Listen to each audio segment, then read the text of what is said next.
Eu estava cortando o bolo de aniversário da Marina quando Ricardo jogou o envelope marrom na minha frente. Assina logo esse divórcio, minha namorada nova chega em breve. A faca ficou parada no ar. Minha filha de 8 anos tinha o garfo a meio caminho da boca, os olhos arregalados, olhando para o pai como se ele tivesse falado em chinês. Eu senti minha garganta fechar, não de choque, mas de raiva contida, porque eu já sabia. Há 3 semanas eu sabia de cada centavo, de cada mentira, de cada transferência bancária que ele fez, pensando que eu era burra demais para perceber. Mas ali, na frente da nossa filha, no aniversário dela, ele teve a coragem de fazer aquilo. Dona Célia, minha sogra, estava sentada na ponta da mesa. Ela não disse nada. Só apertou o guardanapo com força e olhou para o filho com uma mistura de vergonha e decepção que eu conhecia bem. Era o mesmo olhar que ela tinha quando ele chegava bêbado aos 17 anos. Se você ainda não é inscrito no canal, se inscreve agora porque essa história só vai piorar e melhorar. Peguei o envelope. Dentro, 8 páginas grampeadas, aquele cheiro de papel recém-impresso.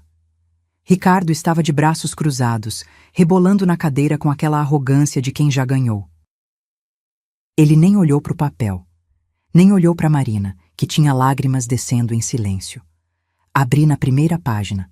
Li rápido, como se estivesse nervosa. Na verdade, eu conhecia cada vírgula daquele documento, cada parágrafo, cada armadilha que eu mesma tinha ajudado a construir. Você quer mesmo fazer isso agora? Perguntei baixinho, ainda segurando a esperança de que ele recuasse. Não por mim, por ela. Eu não tenho tempo para drama, assina logo. Peguei a caneta dele. A Mont Blanc que eu tinha dado de presente no nosso 5º aniversário, gravada com as iniciais dele. Passei o dedo na gravação, senti o metal gelado e rubriquei cada página com calma. Página 1, página 2, página 6. Onde estava a cláusula 5, escondida entre termos técnicos que ele nunca ia ler, porque homem como Ricardo não lê contrato. Ele manda o advogado ler. Mas o advogado dele não tinha visto esse documento antes de eu alterar uma vírgula. Assinei na última página. Olhei para ele. Ricardo pegou o envelope de volta, enfiou no bolso do paletó e se levantou. Pronto, amanhã você recebe a notificação oficial. Ele saiu sem olhar para trás. A porta bateu. Marina desabou no meu colo, soluçando. Eu abracei minha filha, passei a mão no cabelo dela e senti aquele nó no peito. Aquele misto de tristeza e uma estranha sensação de alívio. Porque pela primeira vez em 12 anos eu não ia mais fingir que estava tudo bem. Dona Célia se levantou, veio até mim e segurou minha mão por cima da mesa. Você fez o certo, ela sussurrou. Eu não queria que a vida da minha filha virasse isso, mas eu também não ia deixar que ela crescesse achando que mulher tem que abaixar a cabeça. No dia seguinte, 7 da manhã, o telefone tocou. Era o Dr. Maurício, advogado do Ricardo. Ele estava gritando. A senhora fez o quê com a cláusula 5? Eu sorri sozinha na cozinha, mexendo o café que acabava de passar, sentindo o cheiro forte subindo, e falei com a voz mais calma do mundo. Bom dia, Dr. Maurício. Eu apenas assinei o documento que o seu cliente me apresentou. Silêncio do outro lado. E foi aí que eu percebi. Ricardo tinha acabado de assinar a transferência de uma dívida de R$2.300.000, pro nome dele sozinho. E 3 semanas antes daquele jantar, eu estava organizando a gaveta da mesa dele para Dona Lourdes, a faxineira, poder limpar direito. Ricardo é daqueles que enfia papel em gaveta e nunca mais olha. Eu tirei pilha de cartão de visita velho, recibo de posto de gasolina, uma nota fiscal de jantar que custou 850, num restaurante que a gente nunca foi junto. E então eu vi um recibo amassado jogado no fundo. Transferência bancária de R$47. 000 para JB Interiores, Design e Arquitetura. R$47.000. Eu parei com a mão no ar, segurando aquele papel. Meu estômago virou, porque a nossa casa estava do mesmo jeito havia 5 anos. Papel de parede descascando na sala, torneira da cozinha pingando, o mesmo sofá bege que eu implorava para trocar, e ele sempre dizia que não era prioridade. Sentei na cadeira dele, ainda segurando o recibo, e senti aquele cansaço nas pernas. Aquele cansaço que não é de corpo, é de alma. De tanto engolir desculpa. Peguei o celular e liguei para o número que estava no papel, com a voz mais calma que consegui. Alô, bom dia. Eu gostaria de um orçamento para reforma. A moça do outro lado atendeu com aquela voz profissional, alegre. JB Interiores, Design de Interiores. Juliana Borges, em que posso ajudar? Juliana. O nome que ele tinha gemido dormindo 2 semanas antes, quando chegou tarde, cheirando a uísque e perfume que não era o meu. Desliguei sem responder. Fiquei ali, parada, olhando para o recibo. 47 mil reais em decoração, para casa de outra. Eu podia ter gritado. Podia ter ligado para ele no trabalho e feito um escândalo.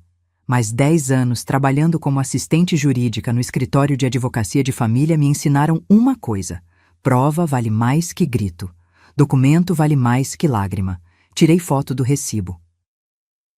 Guardei o original numa pasta que criei naquele mesmo dia.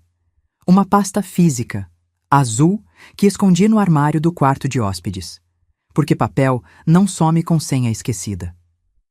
Naquela noite, Ricardo chegou em casa às 10, reclamando de trânsito. Eu tinha feito estrogonofe, a comida preferida dele. Coloquei o prato na frente dele, sentei do outro lado da mesa e perguntei: como foi o dia? Cansativo, reunião atrás de reunião. Ele comeu sem olhar para mim. Tinha um tique que eu nunca tinha reparado antes. Ele mexia na aliança com o polegar quando mentia. Girava, girava, girava. Eu senti raiva e, ao mesmo tempo, uma pontada estranha de pena. Pena do homem que eu tinha amado e que agora era esse estranho sentado na minha frente, mastigando estrogonofe e mentindo sobre onde tinha gasto o dinheiro que era nosso. Marina perguntou de você hoje. Disse que você prometeu ir na apresentação da escola. Ele parou de mastigar. Que dia é? Amanhã. Ah, não vou poder. Tenho um compromisso importante. Importante. Juliana era importante. Marina não. Eu levantei, peguei o prato dele, ainda com comida, e levei para a pia. Fiquei de costas, lavando louça, sentindo a água quente nas mãos e aquela vontade de chorar que eu não ia deixar sair. Eu não queria virar a mulher que investiga o marido. Eu só queria voltar a ser tratada como se eu importasse. Sequei as mãos, virei e falei: tudo bem, eu vou com ela. Ricardo nem levantou os olhos do celular, e foi naquele momento, com ele ali digitando e sorrindo para a tela, provavelmente para ela, que eu tomei uma decisão. Se ele estava planejando me tirar da vida dele, eu ia planejar também. Mas eu precisava saber o tamanho do buraco antes de agir. E descobri que 47 mil era só o começo. Passei os 3 dias seguintes montando um quebra-cabeça. A pasta azul foi ficando gorda. Extratos bancários que eu pedi no aplicativo do banco. Nossa conta era conjunta. Ele nunca imaginou que eu checava. Prints de transferências, comprovantes, notas fiscais. Tudo organizado por data, com post-it amarelo marcando os valores mais altos.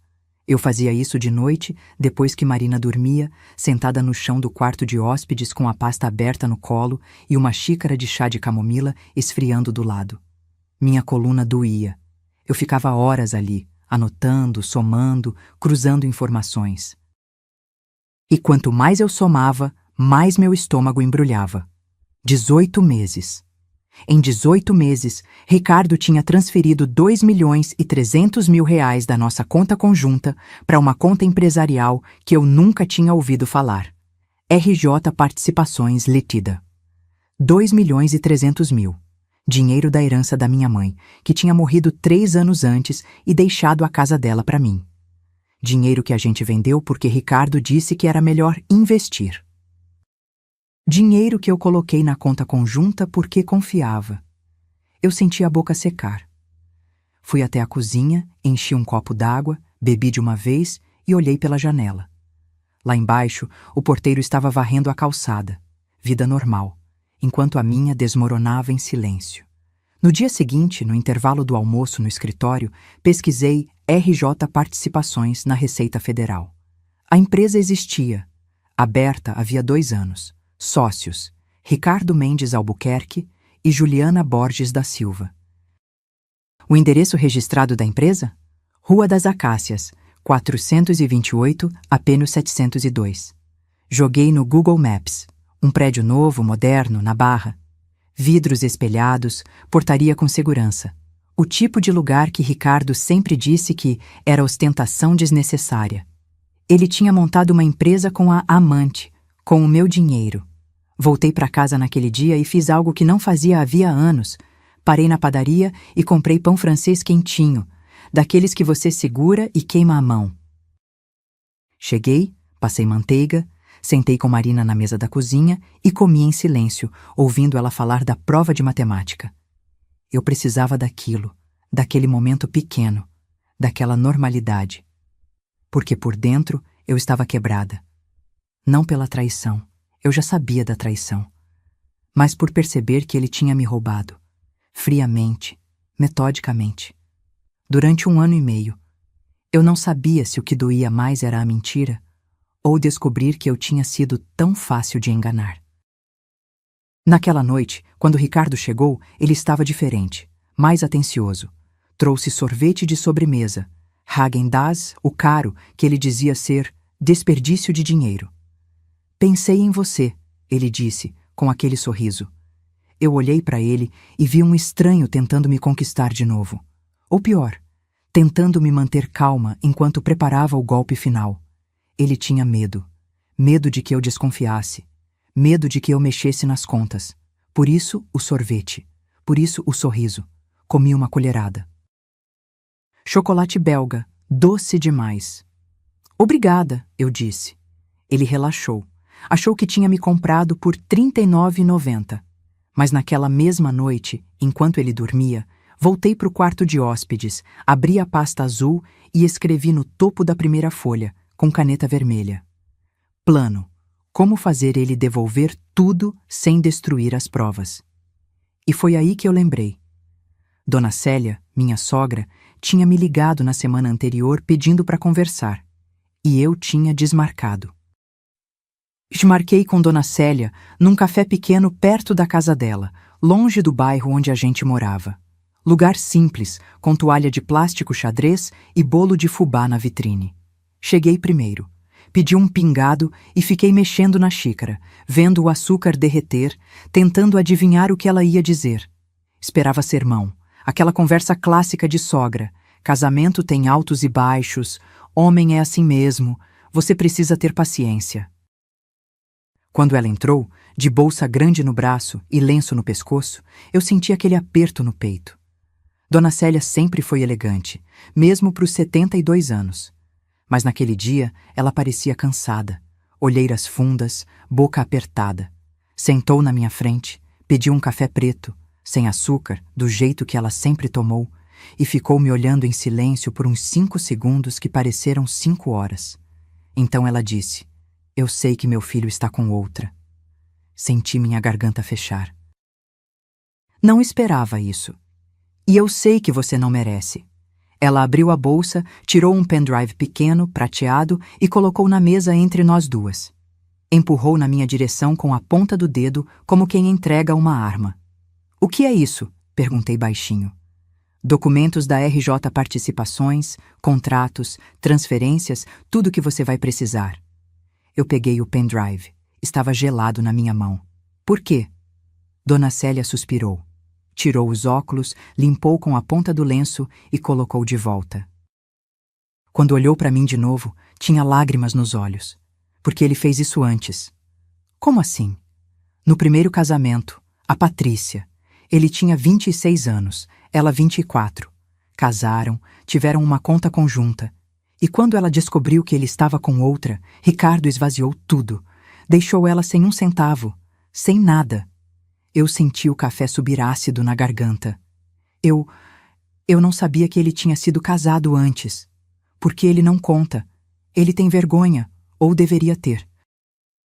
Dona Célia mexeu no café, mas não bebeu. Patrícia nunca mais quis saber de homem, até hoje, e eu nunca perdoei meu filho por isso. Mas eu não fiz nada na época. Eu deveria ter feito. Ela segurou minha mão por cima da mesa. A mão dela estava quente, áspera, de quem lavou muita louça na vida. Mas agora eu tenho uma neta, e se o Ricardo destruir você financeiramente, quem vai sofrer é a Marina. Ele não pensa nisso. Nunca pensou em ninguém além dele mesmo. Eu não queria que a sogra do meu marido fosse minha aliada numa guerra. Mas às vezes, a vida te dá as armas mais estranhas. Ele aprendeu isso com o pai? Perguntei.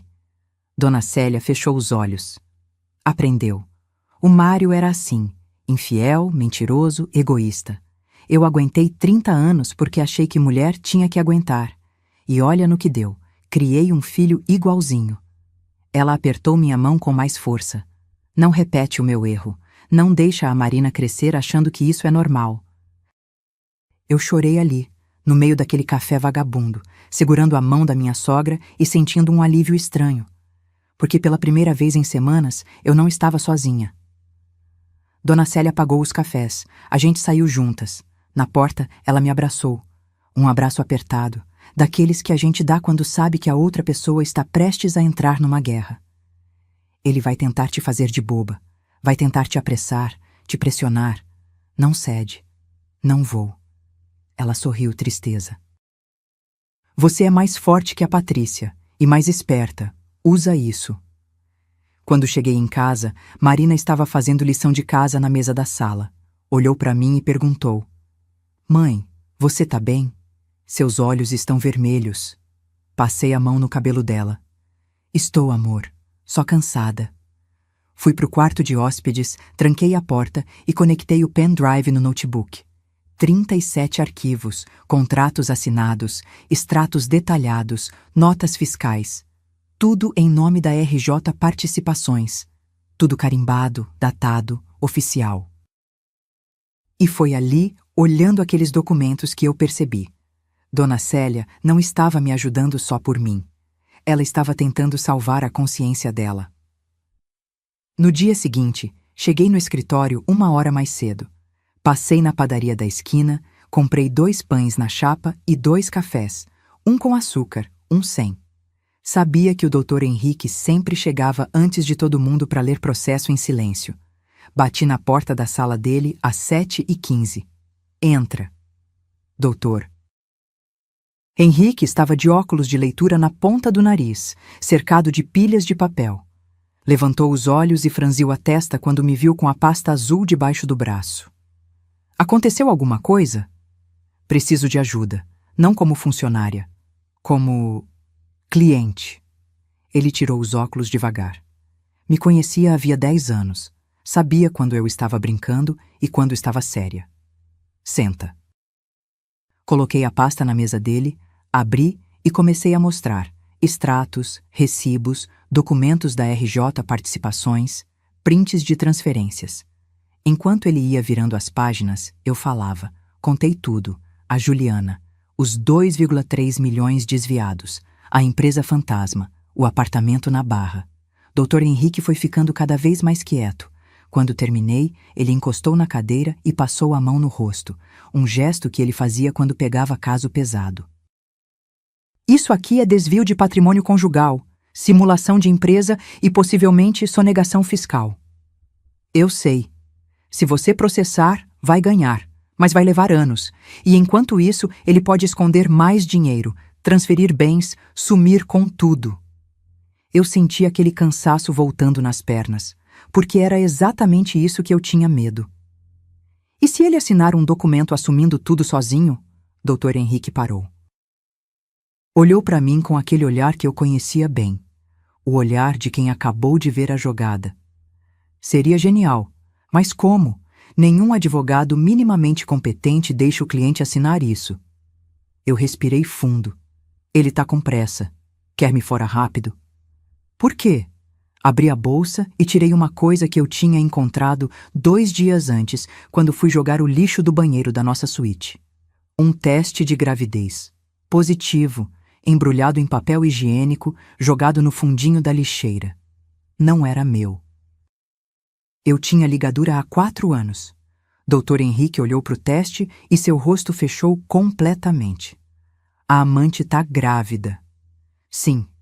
E ele vai querer resolver isso antes que vire escândalo. Homem como Ricardo odeia escândalo. Odeia perder o controle da narrativa. Eu não queria ser esse tipo de mulher, a que planeja friamente, que arma cilada. Mas eu também não ia deixar ele me destruir só para manter a pose de bonzinho. Dr. Henrique levantou. Foi até a janela. Ficou olhando a rua lá embaixo, o trânsito começando, o mundo acordando. Depois voltou e sentou na beirada da mesa, de frente para mim. Eu vou preparar um documento de divórcio consensual. 8 páginas. Linguagem jurídica padrão.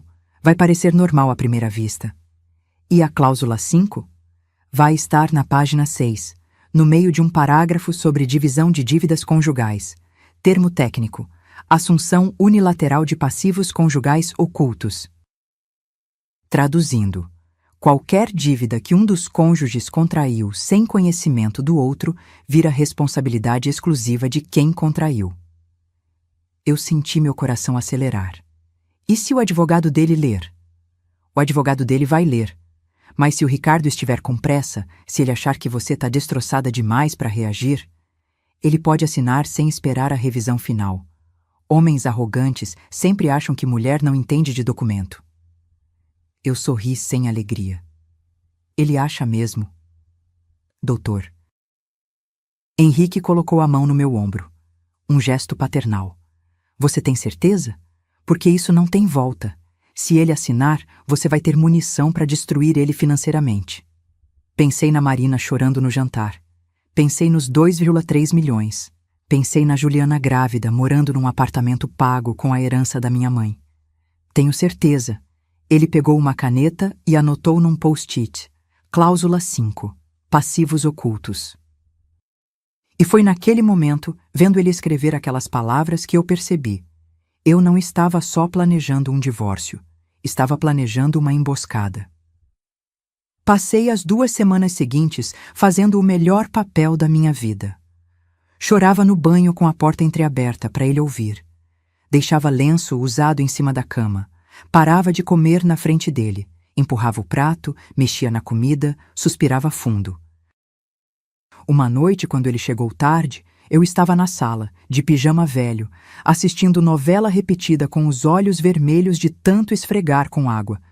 Ele passou direto, nem olhou. Eu me levantei cambaleando, segurei no batente da porta e sussurrei. Ricardo, a gente não pode conversar, repensar isso? Ele parou, virou, e tinha aquele brilho nos olhos, o brilho de quem já ganhou. Você vai ter que aceitar. Eu já decidi. Abaixei a cabeça. Deixei o ombro cair. Fiz tudo o que ele esperava de uma mulher arrasada. Ele subiu para o quarto assobiando. Mentir para quem você amou é mais cansativo do que parece, porque cada lágrima falsa te lembra das lágrimas verdadeiras que você engoliu durante anos. Até minha amiga Fernanda, que sabia de tudo, quase acreditou. Me ligou no meio da semana. Amiga, você tá bem? Você parece acabada. É porque eu tô acabada, respondi. Mas não do jeito que ele pensa. No trabalho, Dr. Henrique foi montando o documento. Me mostrava versão por versão. A cláusula 5 estava escondida na página 6, parágrafo 3, entre termos como meação, adjudicação de bens e quitação mútua de débitos. Quem não fosse do ramo ia achar que era só mais um parágrafo técnico chato. Mas aquelas 3 linhas diziam, em outras palavras, qualquer dívida contraída por um dos cônjuges sem conhecimento ou consentimento do outro, incluindo empréstimos, financiamentos, sociedades empresariais ou desvios de patrimônio, fica sob responsabilidade exclusiva de quem a contraiu, sem direito a ressarcimento ou divisão. Está perfeito, eu disse. Dr. Henrique imprimiu. 8 páginas. Grampeou. Colocou num envelope pardo. Só falta uma coisa, ele disse. Você precisa que ele entregue isso para você. Não pode vir de você. Tem que ser iniciativa dele. Eu sabia, e eu sabia exatamente como fazer. Naquela noite, fui para casa e preparei o jantar favorito dele. Picanha mal passada, arroz de alho, farofa. Coisa que eu não fazia havia meses. Quando ele chegou, a casa estava cheirando a carne grelhada. Ricardo parou na porta da cozinha, desconfiado. O que é isso? Fiz janta. Pensei que, sei lá, a gente podia comer junto, por causa da Marina. Ele relaxou. Achou que eu tinha quebrado. Achou que estava aceitando. Jantamos em silêncio. Marina estava no quarto fazendo lição. Eu servi sobremesa, pudim de leite que a mãe dele ensinava a fazer. Ele comeu 2 fatias. Tá bom, ele disse, quase como elogio. Eu limpei a garganta. Quando você vai... Quando a gente vai resolver isso oficialmente? Ricardo girou a aliança no dedo. O tique dele quando mentia. Ou quando estava tramando. Logo, semana que vem no máximo. No aniversário da Marina? Ele deu de ombros. É só assinar um papel, não precisa ser dramático. Levantei, recolhi os pratos.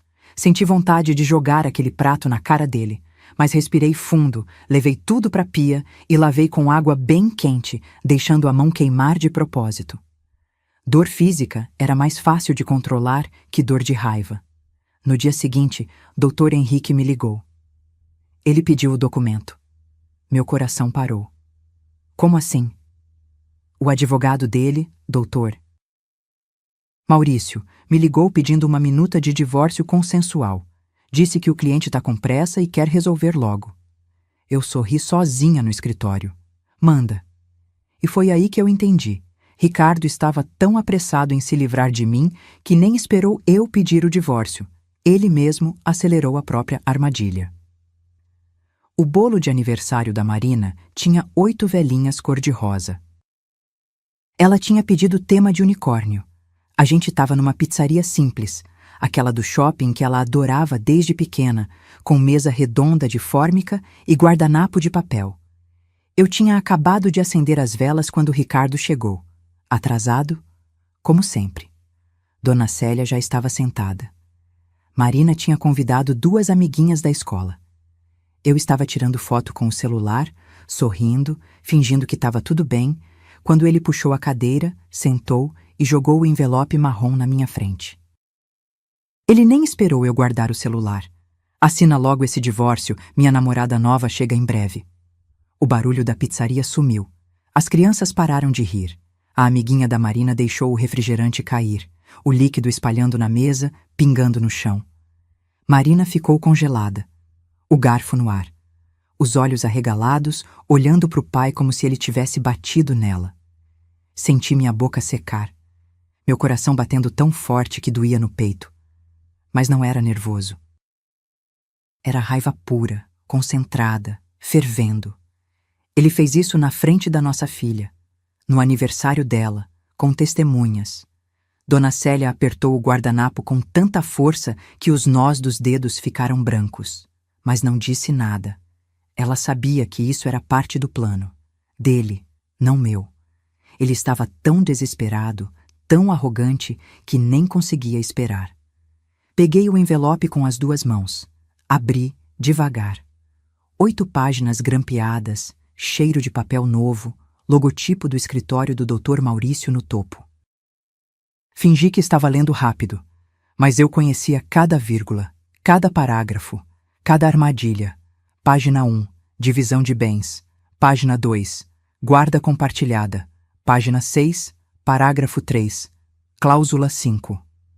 Você quer mesmo fazer isso agora? Sussurrei, olhando para ele. Aqui? Ricardo cruzou os braços. Tinha aquele sorriso de canto de boca, o sorriso de quem já ganhou, de quem está assistindo o adversário se ajoelhar. Eu não tenho tempo para drama. Assina logo. Olhei para Marina. Minha filha estava com lágrimas descendo, quietas, tentando não fazer barulho. As amiguinhas dela olhavam para o chão, constrangidas. Eu podia ter me levantado, podia ter rasgado aquele papel na cara dele, podia ter gritado. Mas eu respirei fundo. Peguei a caneta que ele tinha deixado em cima da mesa, a Mont Blanc gravada com as iniciais dele, aquela que eu tinha dado no nosso 5º aniversário. Passei o dedo na gravação. O metal estava gelado. Pensei em todos os contratos que eu tinha visto passar por aquele escritório em 10 anos. Todas as mulheres que tinham saído de lá sem nada porque confiaram, porque não leram, porque acharam que amor era garantia. Eu não ia ser mais uma. Rubricei a primeira página. Devagar. Com calma. Segunda página. Terceira. Sexta. Onde estava a cláusula 5, escondida entre termos técnicos que ele nunca ia ler. Porque homem como Ricardo não lê contrato. Ele assina. Ele manda. Ele confia que está no controle. Terminei na 8ª página. Assinei meu nome completo. Coloquei a data. 15 de março de 2025. Empurrei o documento de volta para ele. Ricardo pegou sem olhar, enfiou no bolso do paletó, levantou e disse: "Pronto, amanhã você recebe a notificação oficial." Ele saiu. Nem olhou para Marina. Nem olhou para a mãe dele. A porta do restaurante bateu. Marina desabou no meu colo, soluçando alto, daquele jeito que criança chora quando o mundo dela desmorona. Abracei ela com força, passei a mão no cabelo dela, senti o corpinho pequeno tremendo. As amiguinhas foram embora sem comer bolo. Dona Célia veio sentar do meu lado. Segurou minha mão por baixo da mesa, apertou forte e sussurrou no meu ouvido: "Ele não leu." "Eu sei." Ela sorriu tristeza. "Meu filho acaba de assinar a própria sentença." Levei Marina para casa. Dei banho nela. Coloquei para dormir. Cantei a música de ninar que eu cantava desde que ela era bebê. Quando ela finalmente dormiu, fui pro quarto de hóspedes, sentei no chão, encostei a cabeça na parede e finalmente chorei. Chorei pela Marina. Pelo casamento que acabou, pela mulher que eu fui e que nunca mais ia ser. Mas também chorei de alívio, porque pela primeira vez em 12 anos eu não ia mais fingir. E na manhã seguinte, às 7 horas, o telefone tocou. E 7 da manhã. Eu estava na cozinha, ainda de roupão, passando café. Marina dormia. A casa estava em silêncio, só o barulho do café pingando no bule, aquele cheiro forte subindo. O telefone tocou. Olhei para o visor. Dr. Maurício Andrade, advocacia. Atendi no segundo toque. "Alô?"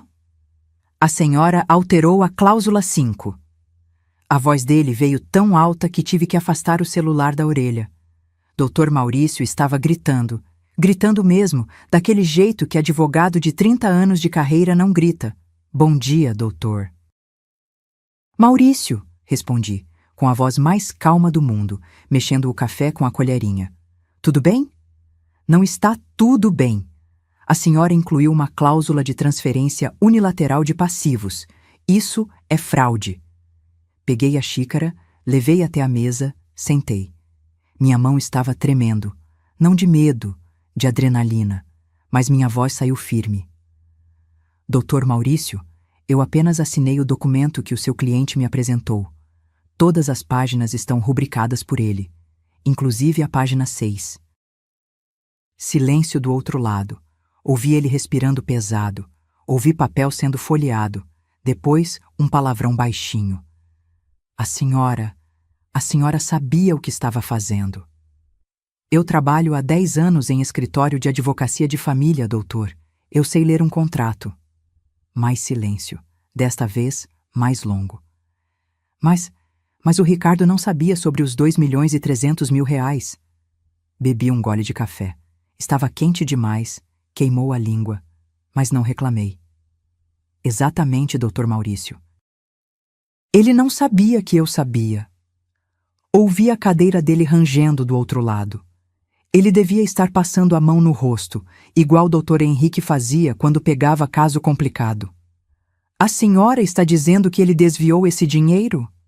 "Estou dizendo que ele abriu uma empresa com a amante usando o dinheiro da nossa conta conjunta. Empresa essa que está registrada no endereço do apartamento onde a amante mora." Apartamento reformado com 47 mil reais que também saíram da nossa conta. Tudo documentado. Silêncio mortal. Eu não queria gostar daquilo.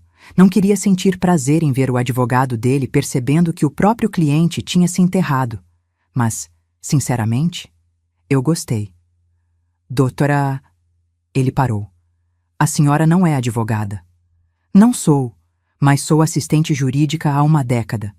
E aprendi que documento assinado é documento valendo. Dr. Maurício pigarreou. Quando voltou a falar, a voz estava diferente, mais baixa. Profissional, mas derrotada. A senhora tem provas disso? Tenho extratos bancários, contratos sociais, recibos, notas fiscais e prints de transferências. Tudo datado, carimbado e registrado em cartório quando necessário. Ouvi ele suspirar fundo. E a senhora gravou essa ligação? Olhei para o celular. Eu não tinha gravado. Mas, sim, menti. Porque homem como o Dr. Maurício precisava acreditar que eu estava 3 passos à frente. Sempre. Entendo. Ele ficou quieto por uns segundos. Depois, a senhora sabe que o Ricardo vai tentar reverter isso judicialmente, né? Eu sei. E sei que ele vai perder. Porque a cláusula 5 não foi incluída por mim, doutor. Ela estava no documento original que o senhor preparou e que ele assinou sem ler. Dr. Maurício não respondeu, porque a gente 2 sabia a verdade.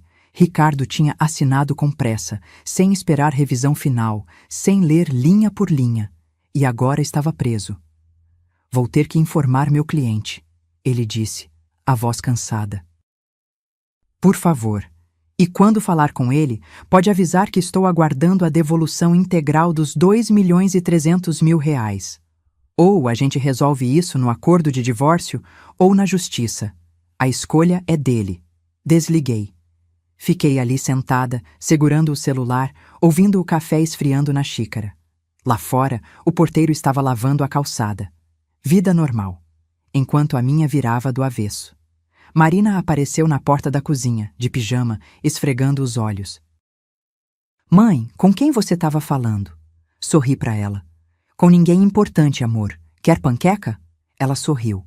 Aquele sorriso banguela, com o dente de leite faltando na frente. Quero. Levantei, peguei a farinha, os ovos, comecei a fazer a massa. Marina sentou na banqueta, balançando as pernas, me contando um sonho que tinha tido com unicórnios. E enquanto eu mexia a massa, senti uma coisa estranha. Paz. Porque em menos de 2 horas, Ricardo ia descobrir que tinha ficado com uma dívida de 2,3 milhões de reais sozinho, e que a esposa submissa nunca existiu. 3:30 da tarde. Eu estava saindo do escritório, de bolsa no ombro e aquele cansaço bom de quem trabalhou o dia todo. Tinha reunião com cliente, organização de processo, atendimento, vida normal. Desci para o estacionamento do prédio. O sol batia forte naquele horário, refletindo nos carros. Coloquei a bolsa no banco de trás, estava abrindo a porta quando ouvi: "Você me enganou." Virei. Ricardo estava vindo na minha direção, vermelho, suado, com a camisa social amarrotada. Devia ter vindo direto do trabalho. Ou talvez nem tivesse conseguido trabalhar direito. Fechei a porta do carro devagar. "Oi, Ricardo." "Não me vem com oi. Aquela cláusula não estava no documento." Ele gritou tão alto que o seu João, o manobrista, olhou para nossa direção. Fiz sinal de que estava tudo bem. Seu João hesitou, mas voltou para o postinho dele. Ricardo chegou perto demais. Senti o bafo dele. Café amargo, cigarro. Ele devia estar fumando de novo, coisa que tinha parado havia anos. Estava sim, Ricardo. Página 6, parágrafo 3. Peguei o celular, abri o e-mail que Dr. Maurício tinha me mandado 3 semanas antes. O documento original, com data e hora de envio. E mostrei para ele. Ele olhou. Ficou pálido. Você me ferrou. Eu me protegi. Eu vou ter que pagar 2.300.000 reais sozinho. Encostei no carro. Senti a lataria quente nas costas. Cruzei os braços. Não, amor. Usei o amor de propósito, com veneno. Você vai ter que devolver os 2.300.000 que desviou.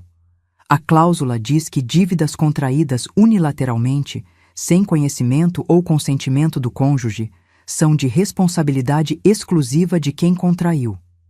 E você criou a RJ Participações sem o meu consentimento. Ele abriu a boca. Fechou. Abriu de novo. Mas eu não sabia que você sabia. Exatamente. Olhei nos olhos dele. Olhos que eu tinha amado. Olhos de um estranho. Você me subestimou. Achou que eu era burra demais para perceber. Achou que 10 anos trabalhando com direito de família não tinham me ensinado nada. Eu esperava sentir raiva. Mas o que eu sentia era uma tristeza estranha. Tristeza pelo homem que ele podia ter sido e escolheu não ser. Ricardo passou a mão no cabelo, nervoso. Tinha um tique no olho esquerdo, coisa que só aparecia quando ele estava desesperado de verdade. Você não pode fazer isso comigo. Eu já fiz. Ele deu um passo para trás, encostou no carro do lado, ficou ali parado, olhando para o chão, respirando pesado. A Juliana, ela me deixou. Não era pergunta, era constatação. Ela descobriu do apartamento? Ele assentiu sem levantar a cabeça. Descobriu que tudo estava no meu nome, que eu ia ter que devolver. Descobriu que eu não tenho dinheiro. E te deixou. Silêncio. Por um segundo, só um segundo, eu senti pena dele. Pena do homem quebrado encostado num Civic preto no estacionamento, percebendo que tinha perdido tudo. A amante, o dinheiro, o controle. Mas aí eu lembrei da Marina chorando na pizzaria. Lembrei dos 2,3 milhões. Lembrei dele dizendo: assina logo, minha namorada nova chega em breve, na frente da nossa filha. E a pena passou. Ricardo, você tem 2 opções. Minha voz saiu firme. Ou você devolve o dinheiro em 36 parcelas, conforme a cláusula, e a gente resolve isso no consensual. Ou eu entro com processo judicial, anexo todas as provas e você explica para o juiz como desviou herança de viúva para bancar apartamento de amante grávida. Ele levantou os olhos. Estavam vermelhos. Eu vou ficar sem nada. Não. Você vai ficar com o apartamento onde você mora, o carro, a sua parte da empresa de verdade que você tem com o sócio. Vai ficar com visitação regulamentada com a Marina. Vai ficar com sua dignidade se ainda tiver alguma. Peguei a chave do carro. Abri a porta. E vai aprender. Falei antes de entrar. Que subestimar mulher tem preço. Entrei no carro. Liguei. Ricardo continuava parado, encostado no Civic, olhando para mim como se estivesse vendo um fantasma. Dei ré. Passei por ele. Pelo retrovisor, vi ele escorregar pelo carro até sentar no chão do estacionamento, de terno, no meio da tarde, com a cabeça entre as mãos. Eu não queria que ele sofresse. Eu só queria que ele entendesse. Dirigi até em casa com as mãos tremendo no volante. Parei num sinal. Uma mãe atravessava a faixa de pedestres com uma menininha de mãos dadas. A menina pulava, rindo. Pensei na Marina. E pensei, eu fiz isso por ela, para ela nunca achar que precisa abaixar a cabeça. Quando cheguei em casa, Dona Célia estava esperando na porta do prédio. Ele ligou chorando, ela disse. Pedindo dinheiro emprestado, eu disse não. 2 dias depois, eu estava no escritório organizando uma pasta, quando a Cíntia, a recepcionista, apareceu na porta. Tem uma moça aqui querendo falar com você. Quem? Não quis dar o nome, mas tá grávida. Bem grávida. Meu estômago apertou. Eu sabia quem era. Manda entrar. Juliana Borges entrou na salinha de reunião pequena. Barriga de uns 6 meses, vestido justo azul marinho, salto alto, daqueles que grávida não devia usar. Cabelo liso, comprido, maquiagem impecável, bonita, jovem. Devia ter uns 28 anos. Ela fechou a porta e ficou de pé, segurando a bolsa com as 2 mãos. Você precisa liberar o Ricardo. Não era pedido, era ordem. Levantei da cadeira devagar. Senti minha coluna doer. Tinha dormido mal a noite inteira pensando em tudo. Encostei na mesa. Senta. Eu não vou. Senta, Juliana. Ela hesitou, mas sentou. Colocou a bolsa no colo, numa postura defensiva. Peguei um copo de papel, enchi de água no filtro e coloquei na frente dela. Gesto automático. Grávida precisa de água. Minha mãe tinha me ensinado isso. Eu não queria odiar ela. Ela também tinha sido enganada. Mas era difícil sentir pena de quem ajudou a destruir a sua família. Você sabe que o apartamento onde você mora está no nome dele, mas foi pago com dinheiro meu? Perguntei com calma. Juliana empalideceu. A maquiagem não escondeu. Ele disse que era herança dele. Não era. Era herança da minha mãe. Ela morreu de câncer 3 anos atrás. Deixou a casa para mim. A gente vendeu. Eu coloquei o dinheiro na conta conjunta porque confiava nele. Abri a gaveta, tirei uma pasta, não a azul, uma cópia, e coloquei na mesa. Extrato bancário por cima. 2.300.000 desviados em 18 meses, transferidos para RJ Participações, a empresa que vocês dois abriram. Juliana olhou para os papéis. A mão dela tremeu quando pegou o extrato. Eu não sabia desses valores todos. Eu imagino. Ele te disse o quê? Que era empresário bem-sucedido? Que ia construir um futuro com você? Ela não respondeu. Mas os olhos encheram de lágrimas. Sentei na cadeira de frente para ela. Respirei fundo. Senti cheiro de perfume caro. Chanel, provavelmente. Perfume que eu pagava sem saber. Juliana, pela cláusula 5 do divórcio, o Ricardo vai ter que devolver até o último centavo, inclusive o apartamento onde você mora, porque foi comprado com patrimônio conjugal desviado. Ela levantou os olhos em pânico. Mas eu tô grávida. Eu não tenho para onde ir. Você tem família? Silêncio. Tem mãe, pai, irmão? Tenho. Mas a gente brigou. Por causa dele. Ela abriu mão da família por um homem casado. E agora estava sozinha, grávida, descobrindo que o príncipe encantado era um mentiroso falido. Eu podia ter sido cruel. Podia ter dito, problema seu, mas olhei para a barriga dela e pensei, tem um bebê no meio disso.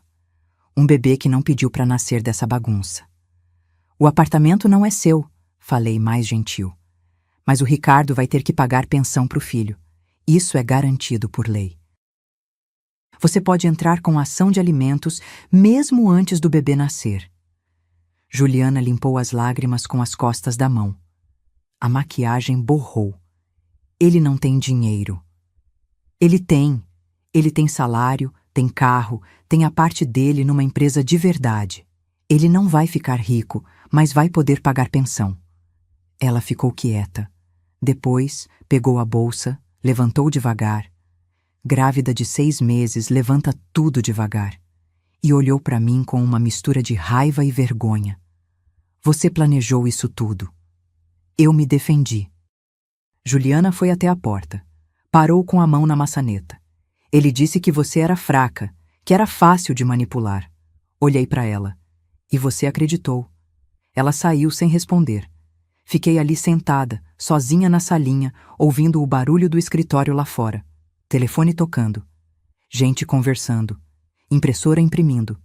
Peguei o copo de água que tinha dado para ela. Estava inteiro. Ela nem tocou. 2 horas depois, Ricardo me ligou. A voz estava quebrada. A Juliana me deixou. Mas, Monte, naquela noite, Marina não quis jantar. Ficou trancada no quarto dela desde que voltou da escola, com a porta fechada, música baixinha tocando. Bati de leve. Amor, posso entrar? Silêncio. Depois, pode. Entrei. Ela estava deitada na cama, de bruços, abraçando o travesseiro. Aquele travesseiro de unicórnio que a gente tinha comprado juntas no shopping, 2 anos atrás, num dia feliz que parecia de outra vida. Sentei na beirada da cama. Passei a mão nas costas dela, devagar, do jeito que sempre fazia quando ela era pequena e não conseguia dormir. O que foi, meu amor? Marina virou o rosto. Os olhos estavam vermelhos. Mãe, por que você deixou o papai te humilhar naquele jantar? A pergunta me pegou desprevenida. Senti um aperto no peito, daqueles que dói físico mesmo. O que você quer dizer? Ela se sentou, abraçou os joelhos. Você deixou ele gritar com você. Deixou ele falar daquele jeito, na frente de todo mundo. Por quê? Respirei fundo. Senti cheiro de shampoo de morango. O shampoo dela, que ela insistia em usar mesmo sendo de criança pequena. Como é que eu explico para uma menina de 8 anos que às vezes você precisa se fazer de fraca para poder ser forte depois? Levantei, fui até o armário dela e peguei uma coisa que guardava lá em cima, num lugar que ela não alcançava. O álbum de fotos do casamento. Sentei de novo na cama, abri o álbum no colo. Nós duas olhamos juntas. Página 1. Eu de vestido branco, ele de terno cinza, sorrindo na frente da igreja. Página 5. O primeiro beijo de casados. Página 12. A gente cortando o bolo com aquele sorriso bobo de quem acha que vai ser para sempre. Você sabe o que é isso?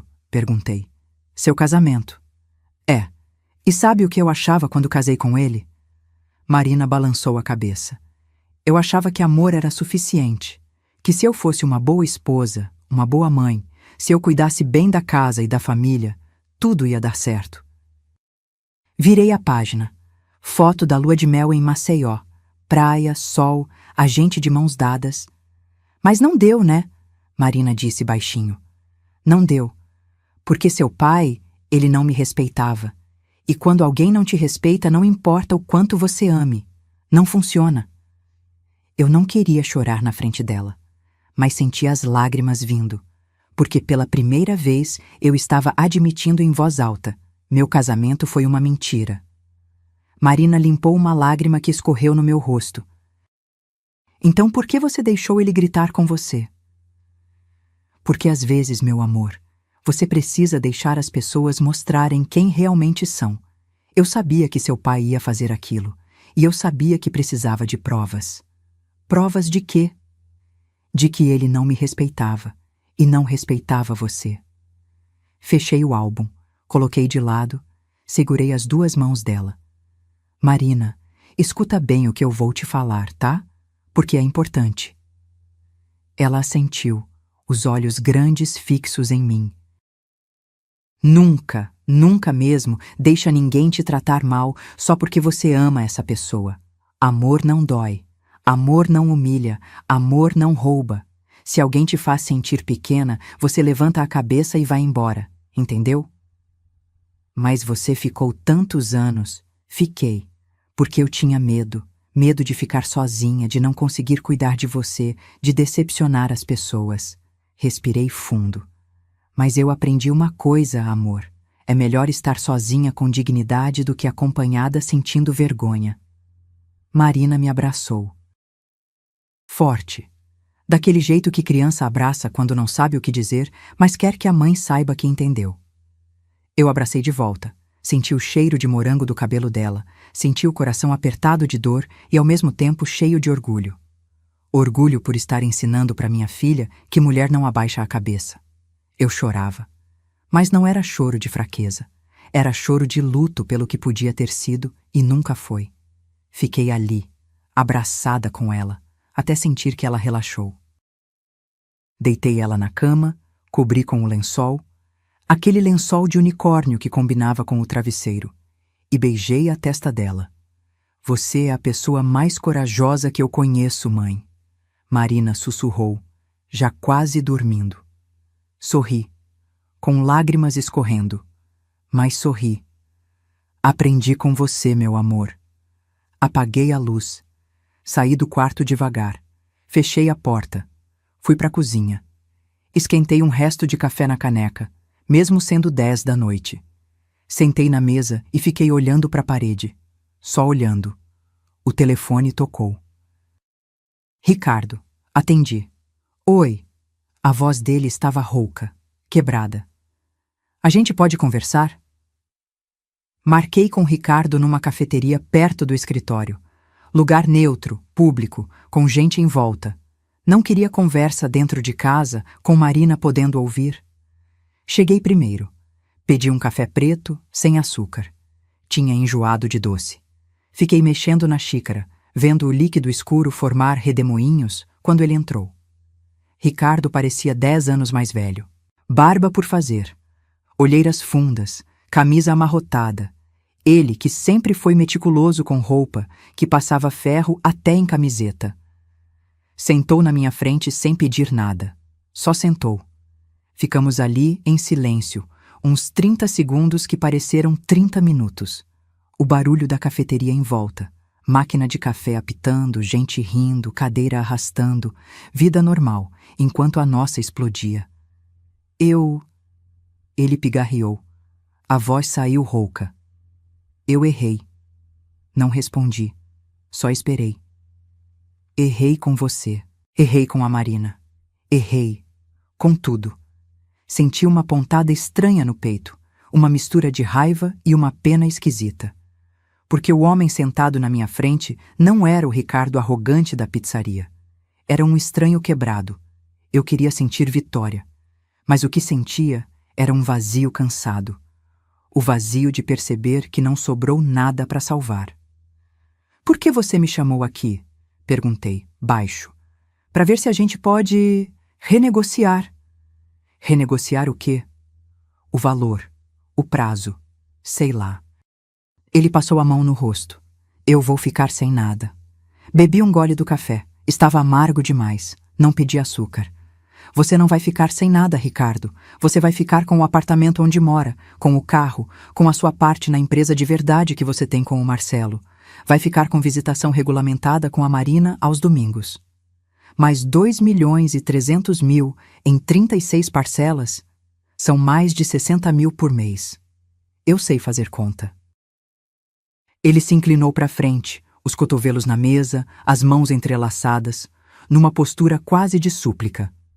Eu não consigo pagar isso. Deveria ter pensado nisso antes de desviar o dinheiro. Mas eu não sabia que você ia descobrir. A frase ficou no ar. Ele percebeu o que tinha dito. Percebeu que tinha acabado de admitir, em voz alta, que planejava me roubar e sumir. Eu olhei nos olhos dele. Olhos castanhos que eu tinha amado. Olhos que agora pareciam de outra pessoa.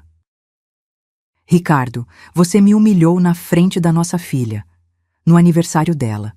Desviou 2.300.000 da herança da minha mãe.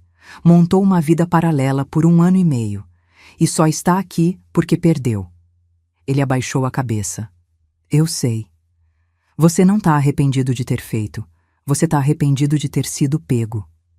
Silêncio, porque era verdade. Vi uma lágrima cair no tampo da mesa. Ricardo estava chorando, sem fazer barulho, sem drama, só chorando. Parte de mim queria estender a mão, tocar no braço dele, dizer, vai ficar tudo bem. Mas eu não podia.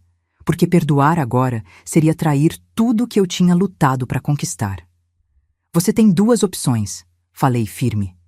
Paga em 36 parcelas conforme a cláusula. Ou eu entro com processo, anexo todas as provas e você explica para o juiz e para Marina quando ela crescer como gastou a herança da avó dela para bancar apartamento diamante. Ricardo levantou os olhos. Por favor. Não.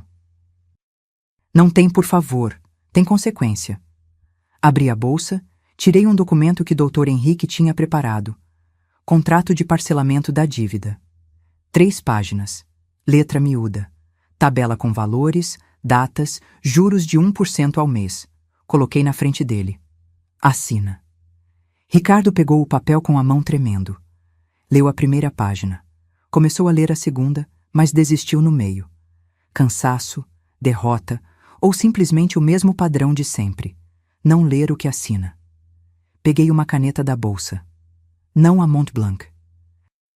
Uma caneta comum. Bic azul. Ele assinou. 3 páginas. Rubricou, datou. Guardei o documento na bolsa. Primeira parcela vence dia 5 do mês que vem. R$ 63.889. Ricardo encostou na cadeira. Parecia menor, encolhido. E a Juliana? Perguntei. Não sei por que perguntei. Curiosidade mórbida, talvez. Foi embora. Voltou para Goiânia. Vai ter o bebê lá. Você vai pagar pensão? Vou, quando nascer. Ele olhou para mim. Você sabia que ela estava grávida antes de eu saber? Sabia? Achei o teste de gravidez no lixo. Ele quase sorriu. Quase. Um sorriso amargo, de quem percebeu que foi xadrez do começo ao fim. Você é mais inteligente do que eu jamais imaginei. Levantei. Peguei a bolsa. Não, Ricardo. Você só me subestimou. Deixei dinheiro para pagar o café na mesa e saí. Lá fora, o sol estava se pondo. Céu alaranjado, trânsito pesado, buzina, gente correndo pro ônibus. São Paulo em movimento. Respirei fundo. Senti o ar frio entrando nos pulmões. Eu tinha vencido. Mas vitória não era alegria, era só alívio. E enquanto andava até o carro, pensei, agora começa a parte mais difícil, reconstruir. 6 meses depois. Estou no auditório da faculdade, de beca preta, segurando o diploma. Pós-graduação em Direito de Família. 2 anos fazendo aula de noite, escondida, enquanto Ricardo achava que eu estava em reunião de book club. Olho para a plateia. Marina está na primeira fileira, ao lado da Dona Célia. Minha filha está com um vestido amarelo, sorrindo com aquele sorriso banguela que agora tem dente novo crescendo. Ela faz sinal de positivo com a mão. Eu sorrio de volta, sentindo os olhos arderem. Eu não sabia se ia conseguir chegar até aqui. Teve noite que pensei em desistir, em aceitar ser só a ex-mulher do Ricardo. Mas olhando para Marina, eu lembrei. Exemplo se dá, não se fala. Doutor. Henrique está sentado 3 fileiras atrás, de terno cinza. Aquele sorriso discreto de orgulho. Depois da cerimônia, na porta do auditório, ele me puxa de lado. Parabéns, doutora Andréia. Sorrio. Doutora, ainda sou estranho. Obrigada, por tudo. Eu tenho uma proposta, ele diz, sério. Sociedade no escritório, 20%. Você cuida da área de direito conjugal. Meu coração dispara. Sinto aquele frio na barriga. Não de medo, de emoção pura. Eu aceito. A gente aperta as mãos. Acordo fechado. No caminho de casa, paro no banco. Gerente me recebe numa salinha reservada, aquelas que tem café e bolacha. Abro a poupança que criei para Marina 3 meses atrás. R$ 1.500.000. Herança da avó dela. Finalmente no lugar certo. Quando ela fizer 18, isso aqui vai pagar a faculdade que ela quiser, falo para gerente. Ele sorri. E a senhora vai fazer o quê com o resto? Respiro fundo. 800 mil vão para doação. Abrigo de mulheres vítimas de violência econômica. Assino os papéis. Autorização de transferência, comprovante, tudo certinho, documentado, porque dinheiro sujo só vira limpo quando serve para coisa boa. À noite, em casa, Marina já dormindo, vou pro meu novo escritório. O quarto de hóspedes que virou meu espaço. Mesa nova, computador novo, estante com livros de direito. E na mesa, num porta-canetas de cristal que Dona Célia me deu de presente de formatura, está ela, a caneta Montblanc. Aquela que eu dei pro Ricardo no 5º aniversário de casamento. Aquela que ele usava para assinar contratos importantes. Aquela que eu usei para rubricar o divórcio que ele nem leu. Pego a caneta. Sinto o peso dela na mão. O metal gelado. A gravação das iniciais dele que nunca vou apagar, porque não é sobre esquecer, é sobre ressignificar. Abro o caderno novo, capa dura, preta, cheirando a papel fresco, e escrevo na primeira página: Lições que aprendi. 1. Quem não lê o que assina, assina o próprio fim. 2. Mulher subestimada é mulher perigosa. 3. Dignidade não se negocia. Jamais. Fecho o caderno, Coloco a caneta de volta no porta-canetas. Olho pela janela. São Paulo lá embaixo, iluminada, barulhenta, viva. Marina dormindo no quarto ao lado. Dona Célia que me liga todo domingo para saber como estamos. Doutor Henrique que acreditou em mim. Fernanda que nunca duvidou. Eu não estou sozinha. Nunca estive. A vida que eu construí agora é minha. E ninguém vai tirar isso de mim. E quando Marina me perguntou, semana passada, o que eu aprendi com tudo isso, eu disse que recomeçar não é falhar, é escolher não aceitar migalha quando você merece a mesa inteira. E você? Já passou por uma situação onde precisou se defender de quem amava? Conta aqui nos comentários. Se essa história tocou seu coração, deixa seu like, se inscreve no canal e ativa o sininho para não perder as próximas. E me conta, de onde você está assistindo essa história? Um abraço e lembra, você é mais forte do que imagina.